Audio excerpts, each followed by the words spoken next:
एही रे भसुर जी के टांग दई के तोड़ी जी से ही टांगी ना पहले मड़वा हमारे जी से ही टांगी ना पहले मड़वा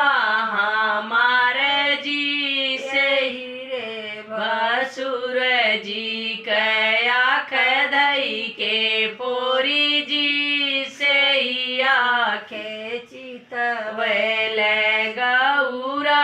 हमारे जी से ही आँखे चितवैले गौरा हमारे जी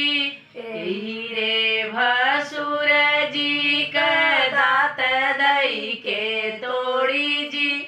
से ही दाते चिचरल पहनवा हमारे जी से ही दाते कचरल पहनवा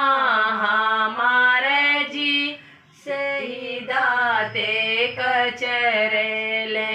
रे भसुर जी के हाथ धई के तोड़ी जी से ही आते छुएल गौरा